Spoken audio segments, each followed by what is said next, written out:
Womenji Care, and welcome everyone to today's panel discussion on careers in science. My name's Mark Osborne. I'm a professor at RMIT University and the Associate Dean of Student Experience in the School of Science in RMIT STEM College, otherwise known as Science, Technology, Engineering and Maths. Before I introduce today's speakers, I'd like to do an acknowledgement of country. I'm currently on Bunurong land today on the southeastern part of Melbourne. And on behalf of RMIT University, I would like to acknowledge the peoples of the Woiwurrung and Boonwurrung language groups of the Eastern Kulin Nation, on whose unceded lands we conduct the business of our university. And on behalf of RMIT University, I respectfully acknowledge their ancestors and elders past and present and emerging. And I also acknowledge the traditional custodians and their ancestors of the lands and waters across Australia where we conduct our business. How many times over the last 18 months have you heard the phrase, trust the science? Well, that's because science allows us to address global challenges such as we're experiencing at the moment with COVID-19 and climate change, and to solve practical problems and make informed decisions, both individually and as communities, to address such challenges. So today, we're going to explore some of the exciting and meaningful careers that a degree in science can lead you to.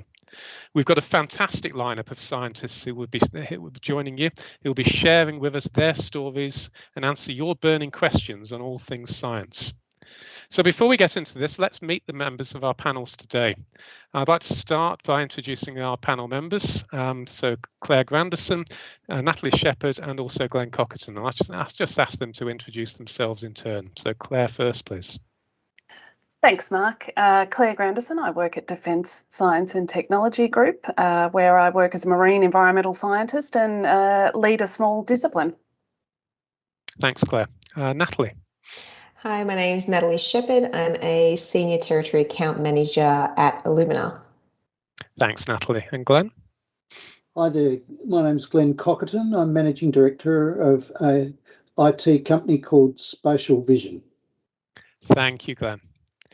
So just before we start, everyone, I'd like to remind all of our viewers today that we'll have about 15 to 20 minutes at the end of this panel discussion today to go over any questions from you in the audience. And you'll be able to submit your questions in the question and answer tool on the right at any time. And we'll do our best to answer as many of those questions as possible. So welcome again, everybody. And what I'd like to do is to give our panel members an opportunity to tell us a little bit more about what they each do and how they got to where they are in their current careers. So Claire, I'd like to start with you, if that's okay. Absolutely. So I'd love to be able to say that I had a clear career path when I came out of Year 12, when I finished in 1992, back in the dark ages now, and that I'd done science all throughout my high school, but I didn't. I studied biology and chemistry in Year 11, but didn't actually take any science subjects in Year 12. And then after Year 12, I went and did the first year of an economics degree, business, majoring in international trade and economics, and I hated it. So I took, after that, the world's longest gap year, which extended till I was 30.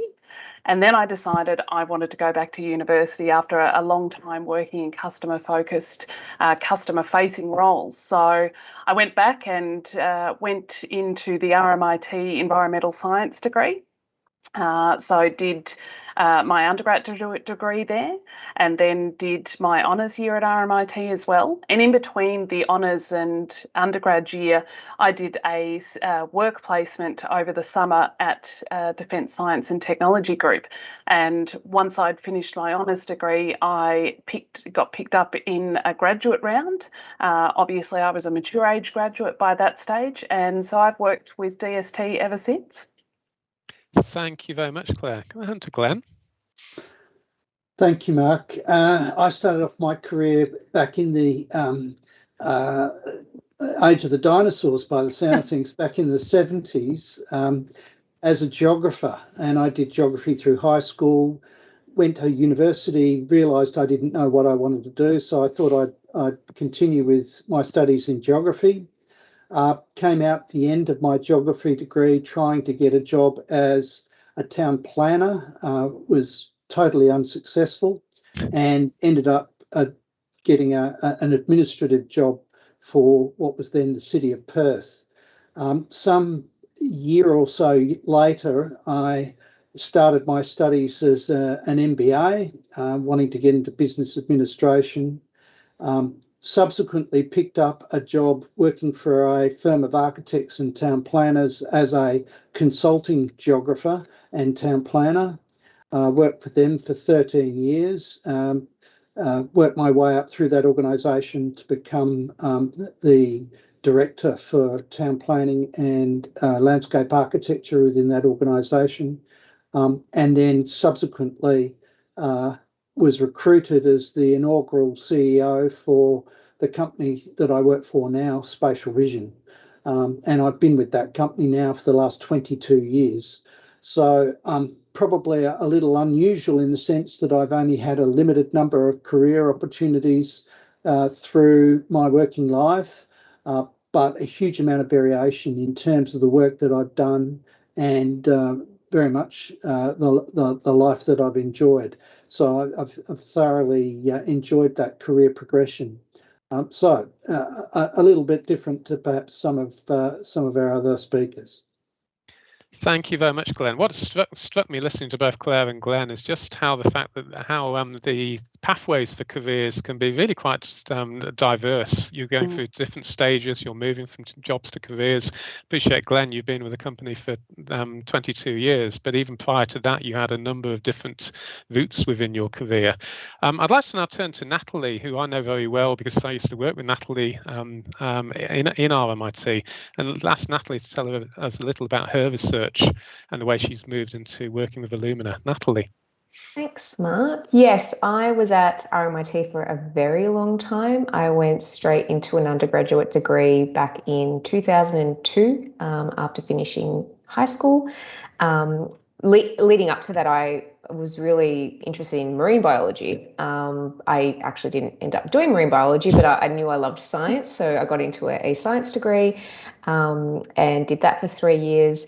Decided to take a year off and was going to go away from university altogether, but then of course didn't, and I ended up getting a job as a technical assistant at RMIT in one of the labs in the biotech department, and from there I just started my research career. So I did an honours degree the year following that, and then went straight into a PhD. So all up, I think I was at RMIT for about 13 years. So after my PhD, which took a little longer than the average PhD, I did a postdoc because we had some funding for the project I was working on. And then once that funding ran out for my role, I took a position within the department in a completely different field. It was one of the biosecurity lab where they were using actually the Illumina MySeq system, which is where my passion for genomics started. If you'd asked me then, the absolute last thing I ever wanted to do in my life was sales. And I've been with Illumina in the sales organization for almost 6 years now, and I'm really loving it. Thank you very much, Natalie. I think one of the things which is coming out of the panel responses is in relation to this need to be developing skills as you're going through, and this need to be very, very flexible in relation to where your career is. And I'm sure we'll hear more about this as we hear from the panel members through the remainder of today's session. Glenn, I'd like to go back to you now and really to ask you if you can tell us about the different types of geospatial technology services that your company is offering and how such technology can also be used to create a more sustainable future, something which is clearly very important to us today, given the challenges which we face on our planet. Thanks again, Mark. Geospatial science is the core discipline that underpins our company. So geospatial science, most people aren't really that clear about what that means. But if you think about Google Maps is all based on geospatial science. So it's computer-aided mapping in its various forms. Includes things like Earth observation from satellites, aerial photography, increasingly sensor-based data collection using LiDAR and a range of other technologies, as well as IT issues, how those technologies can be deployed into business systems to do routine organisational tasks. So a very broad area. Our company specialises in a number of areas: data management and data analytics, dealing with a whole range of geospatial and environmental information and trying to help support decision making. We build GIS systems, geographical information systems, for customers. We also build mainstream enterprise applications so that businesses can utilise automation and the smarts that come from geospatial technologies to deliver or enhance business processes. And then we also provide consulting services, which are effectively helping people take advantage of these technologies, provide advice about technology solutions, options, processes, knowledge, training, business cases. There's a wide variety of issues that we tackle there. And so Spatial Vision covers that sort of space. Our customers are largely government clients, but we also do a lot of work with commercial organisations. We work throughout Australia as well as increasingly overseas. Thanks very much, Glenn. How does your work contribute towards making our planet more sustainable? Could you perhaps give us an illustration of how geospatial science fits into that? Certainly. Well, geospatial science has been around many, many decades. It was originally developed in the 50s and 60s at the very beginning of computing, and from the beginning had a lot of earth science and environmental science as its core, and was trying to answer and improve environmental management, land management, and so on as key questions from its outset. And it's continued down that path. It's become more uniform and widely adopted, but those are core subject matter that geospatial science is used to address. And virtually every government agency now is utilising geospatial science to help address those problems. Our company is in particularly focused on environmental outcomes, environmental sustainability, and so on. We do a lot of work in terms of climate modelling, not only the impacts of climate, but also people's adaptation and dealing with vulnerability and ability to cope with change. So that there's a huge amount of work being done right through the country and internationally in relation to climate change and ongoing environmental sustainability. It covers a very broad area, but there is it's an area that's very much the core of our company. Thank you very much, Glenn. As we've been hearing this week with the IPCC's latest report, clearly the research and understanding of climate change and how we can also mitigate and try and reduce the impacts of climate change is incredibly critical. Thank you very much for that, Glenn. Natalie, Illumina is a global company which I'm very, very familiar with because as a biologist I've been using Illumina for a number of years, but I'm sure that many of the people in the audience are less familiar with Illumina. Could you tell us a bit more about what kind of clients you deal with and how the work of Illumina is also benefiting society in the challenging times which we're currently living? Yeah, thanks for that question. So we have a broad spectrum of clients, anywhere from academic institutions like universities, private companies, government, hospitals, public health labs, private clinics, contract research organisations, and even startups. So Illumina's mission is really to improve human health by unlocking the power of the genome.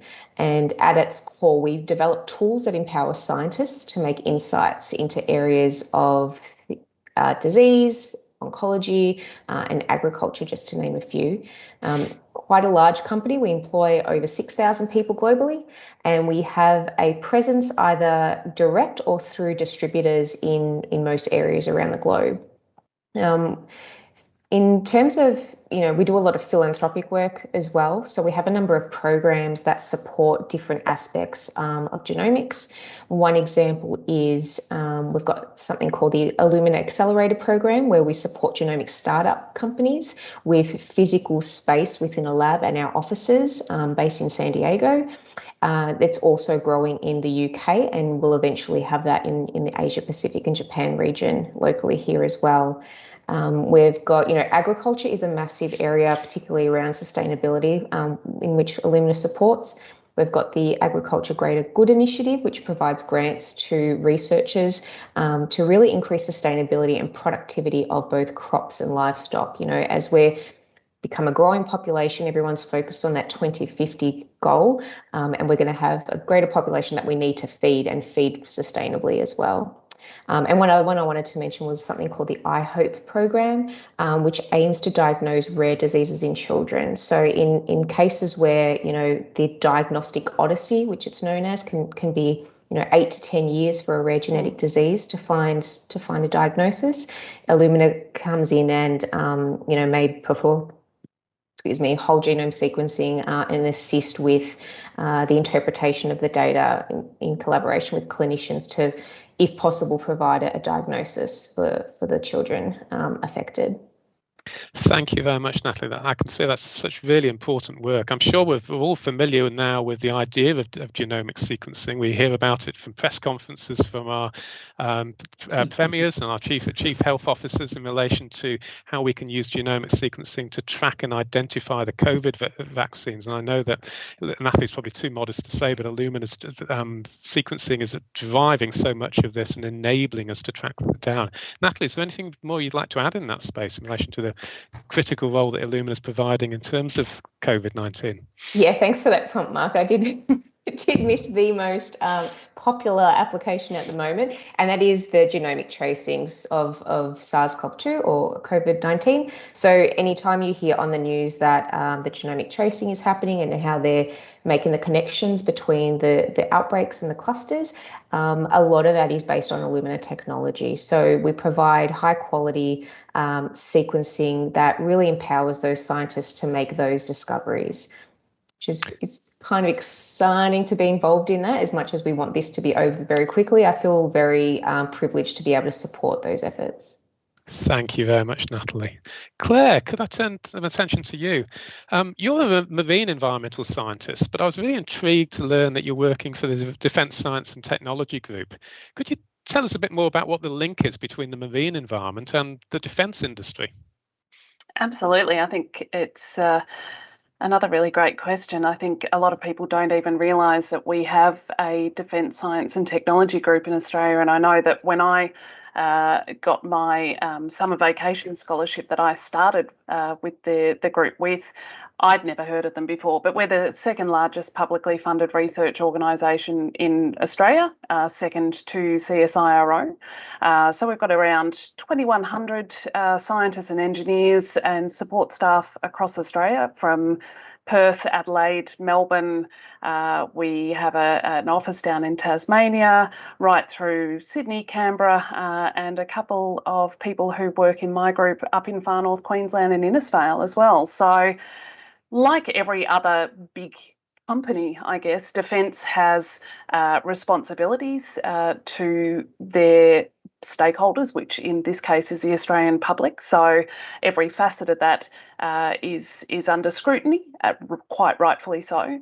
And in particular, the Navy operate as and try to operate as good marine stewards. So they have a really explicit commitment to manage well the waters that they operate in. And of course, the Australian Navy operates in some really iconic waters. So obviously Fleet Base East is on Sydney Harbour. We also do a lot of training work up through the Great Barrier Reef. So we have a real responsibility to be very mindful of the areas that we operate in and recognise that we operate, for and with the Australian public. So I work particularly closely with the Australian Navy, and when I first started at DST, I was looking at anti-fouling technologies. So I'm sure that everyone's well aware when you put things in the water, in seawater, things grow on it. So if you think about pier pylons and whatnot, and they're covered in mussels and barnacles and marine algae, that's exactly what happens to our vessels. So, and it's not uncommon in the shipping world. It's just that we in the Navy have a whole range of different vessels that perhaps commercial operators don't have the intricacies of in their fleet. So we obviously have submarines, we have frigates, we have things that have to go up on beaches. So we have a whole different range of challenges with materials and operating areas that commercial operators don't have to face sometimes. So we have to do our own research to search for the best solutions for the Australian Navy. I also look at how to help the Navy meet international regulations with regard to things like waste management, air emissions, sewage management, grey, black water, things like that. So it's a really varied workplace to be in, I think, but it's like every other big company. We have the same range of environmental concerns, and I just happen to work in the marine environment space with the Navy as my main partner. Thank you very much, Claire. When you're talking about biofouling, that certainly struck a chord with me. I myself work on plastic pollution, and that's a different form of biofouling, and the impact of marine organisms in relation to impacting, in your case, in relation to the function of the infrastructure. But also, it's great to hear about the mitigation work which you're doing to ensure that the environmental impact of defence is reduced. That's really important. It's great to hear about the roles of that you're each playing within your own organisations and the really exciting science which has been done within them. But I'd really like to, in the next question, to turn my attention to what sort of attributes you're looking for when you are involved in recruitment of scientists into your organisations. So what I'm going to ask you is each in turn is, what would you say are the key qualities you're looking for which make a great scientist, perhaps the sort of scientist you want to be recruiting? Glenn, can I start with you? Sure. So we employ a wide variety of people from different disciplines. So spatial science is a key one, IT is another, but we also employ geologists, foresters, environmental scientists, surveyors, quite a wide array of people. What are we looking for? Well, I guess a really well-developed understanding of their core discipline is essential. So most of the staff that we employ have at least a bachelor's degree from a particular discipline of study. A lot have continued beyond that and moved into their masters and beyond. So that technical foundation is really, really important. But I guess that's really only the beginning. The array of skills that we're looking for are much broader than that. We need people who are able to collaborate effectively, communicate effectively, not only to their fellow team members, but to their manager, and importantly to our clients. And in that latter area, we're looking for people who will take the time to really understand what our clients are trying to do, be able to empathise with those objectives, build an understanding of the client's business, the domain space, the context, and really then contribute to the problem solving that we need to address. So there's a lot of practical and soft skill that we look for in soft skills that we look for in terms of those that we employ. We look for people with those skills already, obviously, but we also help people through their studies. So work experience during studies is very, very important, and very strongly advocate that. And we also have a graduate cadetship program where we take on people straight out of uni and provide them with a structured first year of experience working in our situation, which is the private sector. So there are a number of avenues. That graduate cadetship program has been very successful, and in fact, we've been running it now for almost 20 years. a significant number of our employees have stayed with us, having progressed through that process. So it's been immensely valuable for our organisation. Thank you very much, Glenn. Well, as you were speaking, I was very struck by what you were saying in relation to the importance of communicating science. I think we see this on a daily basis now in relation to both climate change and COVID, but so many other areas in relation to scientists needing to be stepping forward and communicating the science that they're doing. And I was even in my classes today, my first year classes, one of the things I was introducing is that importance of science communication. And our RMIT, we're certainly looking to support our students to be developing those skills to then progress into their careers.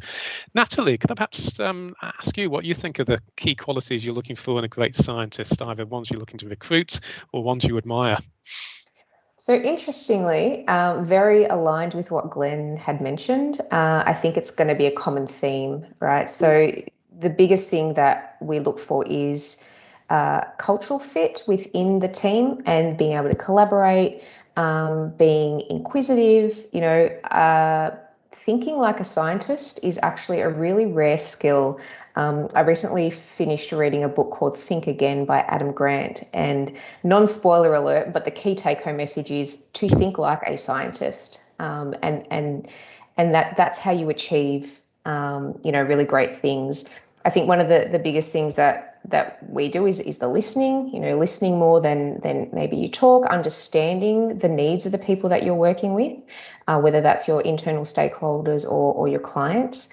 But it's really those soft skills, because we can train up.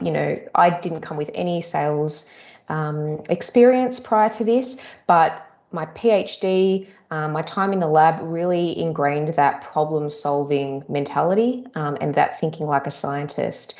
So I guess that's what we look for. We have a lot of people with PhDs that work at Illumina. We have a lot of people without PhDs, but they have that equivalent years of experience within a lab. So that's really ingrained in them, and they're inquisitive and they are really passionate about what they do. And that's not something you can train. That's something that's ingrained in you. Thank you very much, Natalie. I think picking up on that think like a scientist theme, that's something we're certainly looking to engender and provide a culture of within RMIT for our students.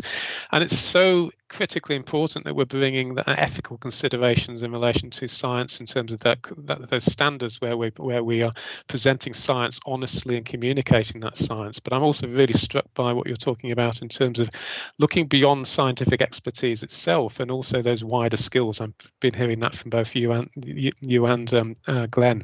Claire, what are your thoughts in relation to what sort of qualities that you're looking for in a great scientist? I'm nodding vigorously in agreement here with both Glenn and Natalie. I think it's interesting, isn't it, that we call these things soft skills, but I think they're probably the most important. As Natalie alluded to, you can teach people how to do the other stuff. There's very little, I probably shouldn't say this out into the world, but there's very little from my degree that I use on a day-to-day basis. Most of what I need technically I've picked up in the workplace. However, I think it's those things like a sense of curiosity, the ability to communicate. And I think particularly from my perspective, working in a very applied organisation, the ability to be able to communicate my science and my research to people in the Navy or beyond is of utmost importance. I think also it's really important to have a sense of bravery and an ability to see beyond failure, and I don't like to use the word failure. It's just a step. It's a step along the path, and it's a step that tells you which path not to go down, perhaps. But I think a willingness to try and potentially fail. So a sense of bravery is important. Thank you very much, Claire. I think the two things which I really pick up from there is in relation to the being courageous and also being prepared to fail. I think that is such an important attribute within science, that it's not going to work perfectly all the time, and that we learn in science from things going wrong and finding different ways around to solve problems. So thank you very much for that. Claire, another question for you, which relates to sort of the culture of science. And what I'd really like to ask is, well, when we picture science, and we see this in the media, we see this in films, we are often presented of images of, in popular culture, of a white-haired figure in a lab coat looking down a microscope. But it's clear from this panel that this isn't necessarily an accurate representation. So, Claire, what would you consider to be perhaps the biggest misconception about scientists? And what does your day-to-day really look like? I think that the thing that's really stands out in that traditional perception for me is a white coat. I am generally, when I am not working behind a computer and at my desk, I'm generally out in the field. So I am filthy dirty and often wet by the end of the day. There is no clean white lab coat in my world. So I look more like a construction worker because I often work in shipyards. So I'll be wearing a hard hat, high vis, steel cut boots, and be covered in dead marine creatures, basically. So it's far from the truth from me. I think one of the things I've found, though, as I've progressed through the organisation is I spend less time doing that than I used to. So my day-to-day has probably changed over the years. I spend more time now trying to facilitate partnerships, trying to work strategically towards developing and achieving goals for my partners, and making sure that my science actually transitions into something value that helps our Navy fight and win at sea. Thank you very much, Claire. That diversity of activity, I think, is really important. I think we all, in our different roles, have very diverse activities on a day-to-day basis. I know from my experience, I've been doing field work up in the Arctic one day, doing molecular biology in the lab the next, and that I think, as a scientist, is incredibly rewarding to have that diversity within your individual roles. Natalie, you're an RMIT alumnus, and I really want to provide an RMIT perspective. Could you perhaps tell me a bit about what you studied here and also what your experience was like as a student at RMIT? Yeah, sure. So my undergraduate was a degree called the Multimajor, which I don't think exists anymore, but it was a biotechnology and biomedical science multi-major. And in that, we actually were given a lot of freedom in how we wanted to specialize. So it was structured so that you could go down a particular path, and there were about 7 at the time, one being sort of microbiology, another being environmental biology. The way I'd structured mine, because I couldn't decide, or, I usually am really interested in a lot of different things, I ended up with the generic multi-major at the end with, I guess, a soft kind of specialization in microbiology. After that, as I said, I worked for a year on a short project that was finishing up. So the skills I'd learned, I guess, in sort of molecular biology were applicable in that role. And after that, I did an honours degree. Again, that was in molecular biology, vaccine development. So the same sort of skills translating into just that application there. And then very similarly, my PhD thereafter, the honours degree.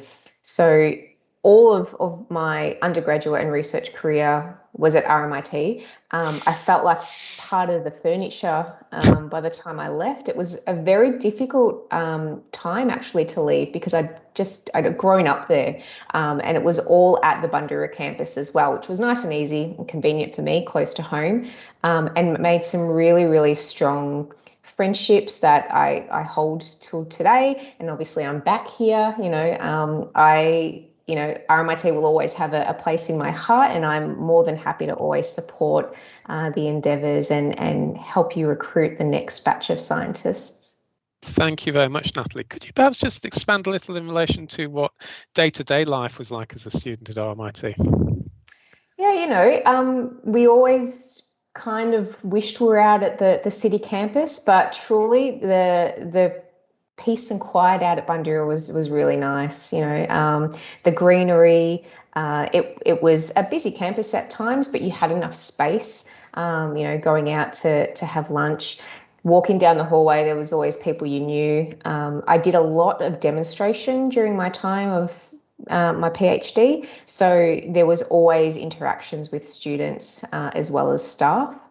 I'd often work at the open days as well. It was just a really friendly environment, and everyone sort of cared for each other and looked out for each other, which was really nice. And you mentioned demonstration. That's in relation to demonstrating for lab practicals. Could you perhaps give us a flavour of what life is like in a lab practical for the students who, some of whom were in their current studies, perhaps won't have had the same exposure during their existing studies due to COVID? Perhaps you can just give us a flavour of what lab science looks like from a student perspective. Sure. So I demonstrated, undergraduate, master's courses, a lot of it in the gene technology or microbiology space. So being in the lab is something I still miss to this day. Whenever I go to a client site, I try and get into their lab and have a look at what they've got there. But I think the hands-on part for me, I think, is where RMIT excels above and beyond other universities. And it was the case when I joined the university as well. RMIT is known for having that really high quality hands-on exposure. Mm-hmm. The tools are there for you. The support staff are fantastic, very knowledgeable, particularly in the micro space. When you get to look at your agar plates and sort of smell what's going on in agar plate. That's always fun. But it's really where you learn the hands-on experience. Pipetting is one of the most basic skills in the lab, and you'd be surprised how valuable it is to pipette well and how important that is. And that's something I learned very well through my undergraduate degree. Thank you very much, Natalie. I've got one more question before we go over to some questions from the audience. And this is really a question in relation to thinking back and reflecting on what advice you'd be offering to your younger self if you were to be starting on your studies at university with what you know, with the knowledge that you have and the understanding you have now. I'll start with Claire for this one. So what advice would you give your younger self? I think I'd tell myself this was some advice that I received in the last couple of years, to keep colloquially what's known as a Bragg Book. So keep a record of your achievements, no matter how small they are.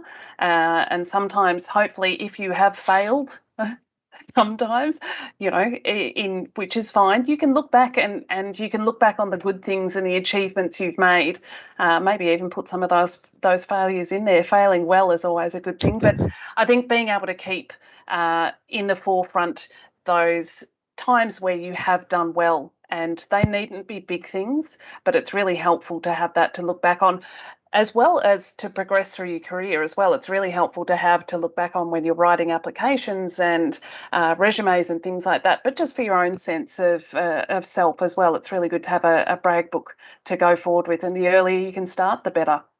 Thank you very much, Claire. That's a great suggestion. I'm very struck with scientists that we can be often very much focused on problem solving and then moving on to the next problem. But that ability to develop your skills in reflection and seeing how you've got to be where you are and identifying what's worked well and what hasn't, and also recording that so you can use that as evidence when you're applying for jobs, I think it's a really, really great tip. So I'd encourage everyone in the audience today to just be scribbling that one down. Thank you very much. Glenn, what advice would you be offering your younger self if you were to be starting your degree today?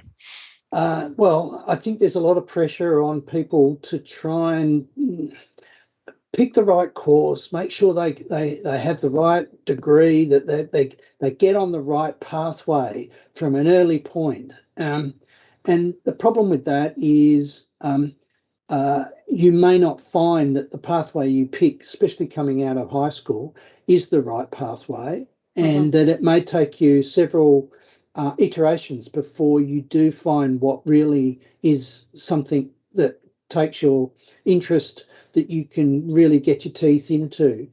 And I guess the other key point to that is, doesn't matter what you do, you will learn from it. The act of experience is immensely valuable. And so if you start a course of study and it turns out to be something you want to change, you will still learn during that course of study. You'll pick up knowledge, skills, and experience, which you will be able to apply later. So in a sense, it really doesn't matter what you do as long as you get started on that journey. And I think Implied in that is this lifelong learning type approach. And I think that is so important. As long as you continue to be hungry for experience, knowledge, skill acquisition during your career, and that's not a big deal. It can be slow and methodical. It doesn't have to be an onerous process at all. In fact, it can be very enjoyable. I think you can go so far with that approach.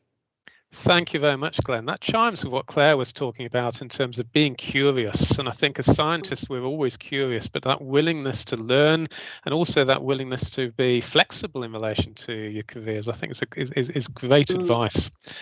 Natalie, could I ask you what you'd be looking for in terms of the key qualities? What advice you would be giving your younger self through the eyes of if you were starting again in your degree program? So absolutely echo everything Claire and Glenn both said. I still to this day keep a run sheet of my achievements and refer back to those consistently, particularly with the fast pace that we have at Illumina, which I'm sure is the same in every workplace. It's very difficult to forget, it's easy to forget your achievements. So reminding yourself of what you're doing. I'll also add read more non-fiction books. That's something I've picked up now and I'm really, really enjoying. And the other thing is just go easy on yourself. I mentioned before how, the last thing you'd ever catch me doing was sales. And I think I gave myself a really hard time during that transition. I was almost mourning my research career because I thought, it's done, it's dusted now, and that's all I'd ever wanted to do. And I'm moving into something that I'm not quite sure about. Just embrace every new opportunity, say yes to things more than you say no, because you never know where it's going to take you. And then you might end up like me, who I love sales and I want to keep going further. Thank you very much, Natalie. I think that saying yes, I think, is really important. I think also knowing when you can say no is also a critical skill, and we'll all get there through our lives. But I really admire people who are so positive and are able to actually embrace new opportunities and run with them. I think as scientists, we're very keen on actually looking for opportunities within our careers, but also in relation to science, to enable us to actually discover new things and then move forward in relation to those. So that's great advice to what you'd be offering advice for young scientists starting their careers at RMIT or indeed at other universities. What I'd like to do now is to start taking some questions from our audience. So I've got a whole series of questions which have been passed through. I'm going to start with one for Claire. Could you talk about the possible careers in the Defence Force which are related to science? The question that was really interested in knowing how you can use science within the context of the Defence Department. Yeah, it's a big department and there's a lot of opportunities, be they within the APS side, so the side that I work in. I'm an Australian public servant. I'm not a member of the military, but there's also a lot of opportunities within the forces as well. So I work very closely with some of our hydrographic professionals within the Navy, but also with people who have studied meteorology and oceanography. And there's a really large component, a specialised component of those sort of degree or discipline areas within the Navy. Obviously, there's places, there's a very large geospatial organisation or aspect to defence as well. Obviously, we need to know where we are, where we're going, what we're going to run into in the ocean. So, but there's also lots of land-based opportunities as well. There's things as varied as people who make ration packs. So food technology is a big part of the support for Army, and that comes out of DST. One of DST's favourite sons, David Warren, produced the black box, which is now on every aircraft in the world. So I think there's a really broad swath of disciplines within DST, obviously, but within the broader Defence Force that go to supporting the bits that you think of more obviously when you think of the Defence Force. So everything from physics, geospatial to food technology to marine biology. So really broad. We have big graduate programs, obviously within Department of Defence.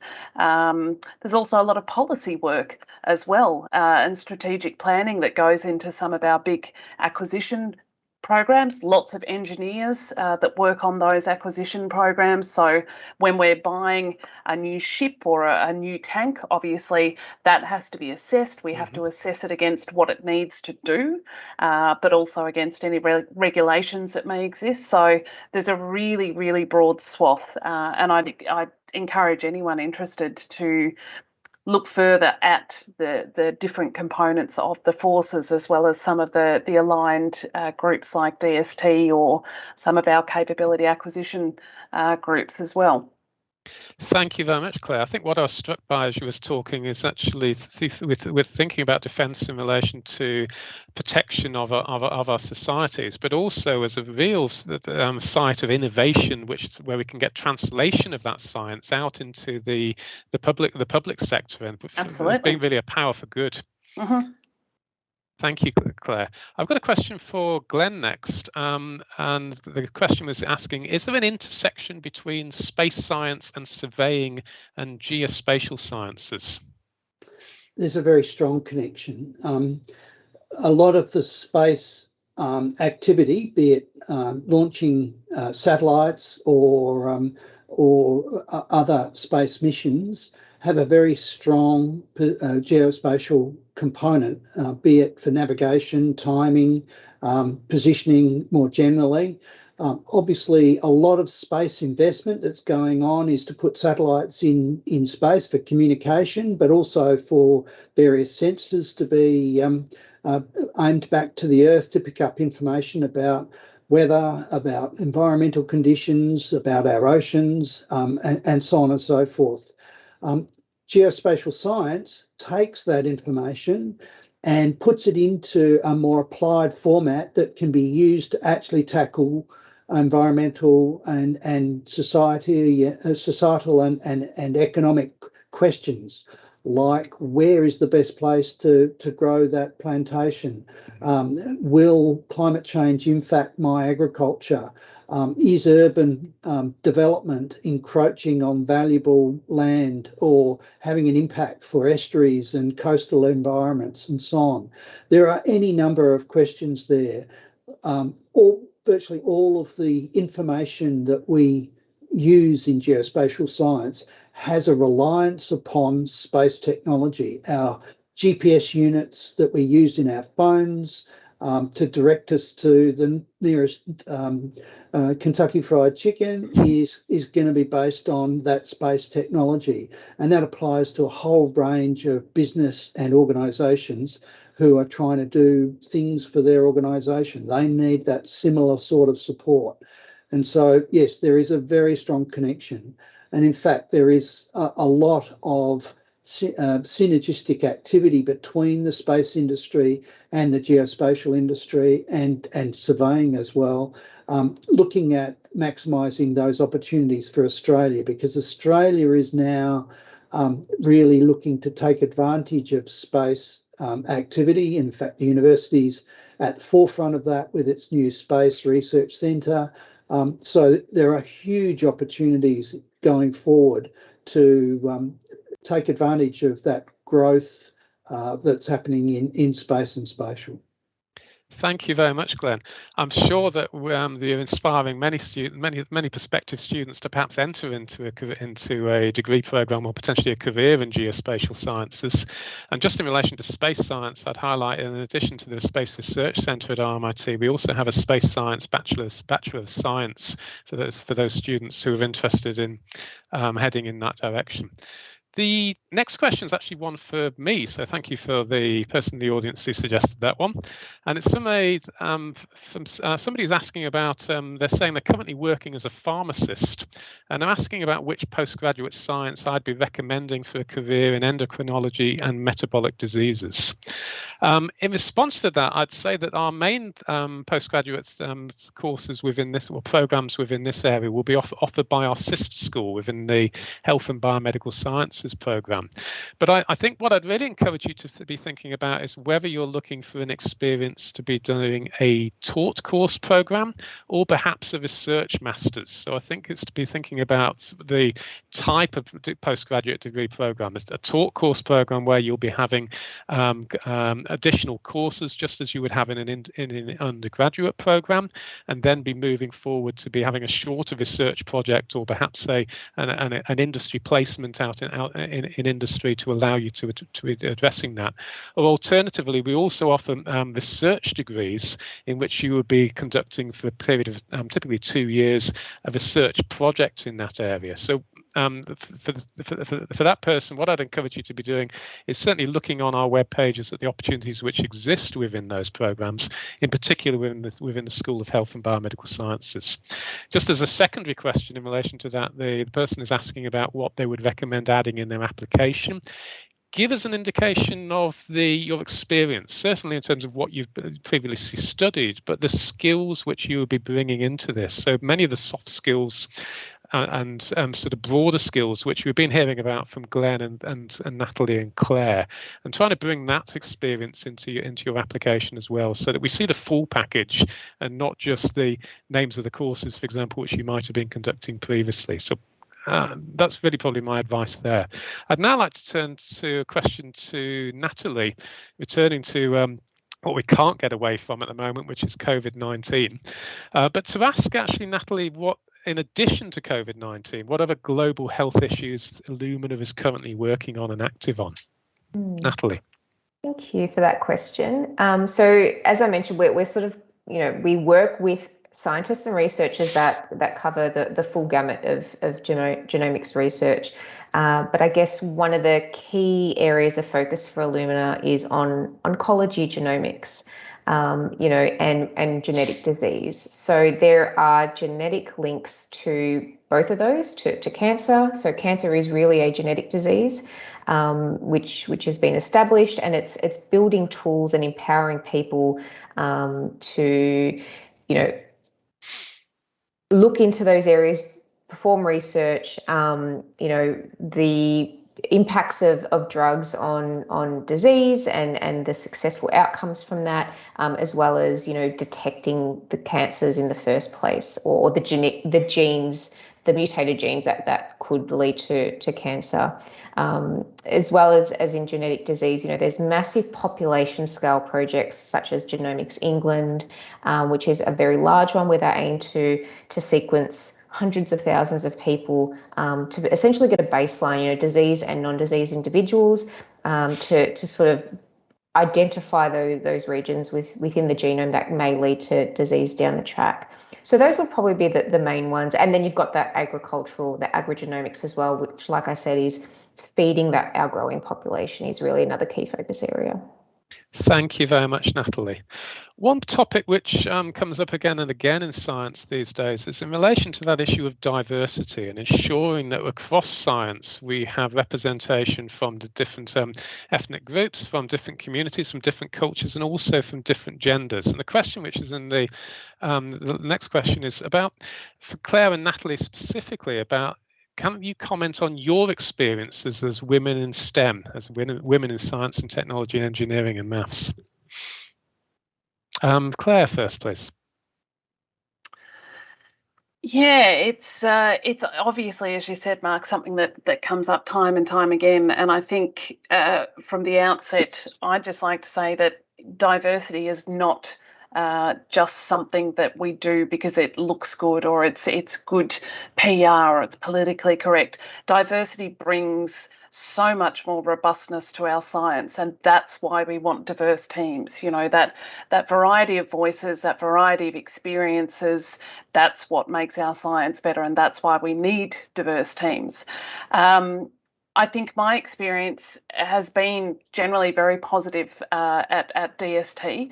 I think that it's certainly changed over the years. It certainly, when I started, was a very male-dominated workplace. It still is, but that is changing, and I think it's changing because of good programs encouraging women to see defence science as a career path, but also we have a couple of really good female leaders now, in that our Chief Defence Scientist, Professor Tanya Munro, also my Chief of Division, Professor Emily Hilda. So we've got some women in leadership roles now who are showing us what's possible as women in defence science. I think one of the things that, and I'd be interested to hear Natalie's experience of this, sometimes you do have an additional corporate burden. So often you'll be asked to be a diverse face on recruitment panels or things like that. So there is an unseen burden, I think, sometimes for people from diverse backgrounds, not just women in the workplace, but people from diverse backgrounds. So it's something that I'd ask people to be thoughtful of, that perhaps this person's already sat on 5 recruitment panels this month because they're the only, female at a senior level. So it is something that can impact your work in those sort of additional roles that you might have to take on. You often get asked to do a lot of mentoring work as well. So it can be a double-edged sword, I think. Yeah, I could totally see where you're coming from there, and can relate. It's something I really enjoy being part of at Illumina. We've got a Women at Illumina network, which I'm a committee member of, and it's really something that the company's supporting in driving that voice of women in the company, and also opening that up to our male colleagues as well, because we want to start that dialogue and have it open. There's no point in putting a group of women in together in a room by themselves, because they're going to talk about their issues, but it won't be known and acknowledged by anyone else. So that's something I really appreciate and enjoy being part of. And the other thing, which is really widely known in STEM, is that there are lots of women in the lab, but we sort of see that once you start getting to those upper levels of management, that's where the numbers of females drop off. At Illumina, we have actually a lot. I think all but one of our commercial leads across the world are all females. Our marketing lead is female, which I find very inspiring, which I didn't realize until I joined Illumina. People I look up to and I want to achieve, the things that they've achieved. And I just feel like it's really important to have that representation. Thank you so much, Natalie and Claire, for giving your perspectives and just how important it is to be having that diversity across science. I've got time for one last question before we finish. I'm really just going to ask you a very, very quick response in relation to this question, because we're nearly out of time. And that's, what do you see as find most rewarding about a career in science? And I'll start with Glenn for this one, please. Ultimately, it's about making a difference. A science background allows you to address issues, topics, problems that really make a difference to our world. As a professional, as a scientist, you get a great deal of satisfaction from that. And it gives purpose to what you're doing and why you're doing. And I think that is so important. If you're going to spend most of your life working, you may as well enjoy it and be focused on delivering something that makes a difference. Thank you very much, Glenn. And I'll turn to Claire next. What do you find most rewarding about your career? Yeah, I totally agree with what Glenn's just said. I think that ability to have a real world impact, but also I think the huge variety of things that most of us get to do is incredibly rewarding for me. That diversity of pathways and experiences that we get to have as part of our day-to-day jobs. Thank you, Claire. And I'll give the last words to Natalie on this topic. I think it's been covered perfectly by both Glenn and Claire. Whether it's at a global or a company level, or even as an individual level, if you're mentoring someone or making a suggestion to something, or just making someone's day, I feel like a sense of purpose and being satisfied with what you're doing is the most important thing. Thank you very much, Natalie. I'd like to thank Glenn and Natalie and Claire for giving up their time and contributing and taking taken the opportunity to share their experiences about science. I'm sure that they'll have inspired you to be looking very seriously at careers in science and to exploring your opportunities for starting that career choice by a degree. That's unfortunately all we've got time for today. I'd like to thank you as the audience for joining us, and encourage you to check out the other live sessions which are available on our Open Day platform, and also to register for the main online events which will occur on towards the end of August. COVID permitting, we're going to be looking at generating these, but do keep on track and looking at our Open Day platform for many of the new events to be coming. And we'll certainly be looking forward to hopefully seeing you join RMIT as a student and following on the illustrious footsteps of certainly two of our panel members today. We hope to welcome you to RMIT soon. I'd like to thank you all for joining us today. Thank you and good evening. Thank you.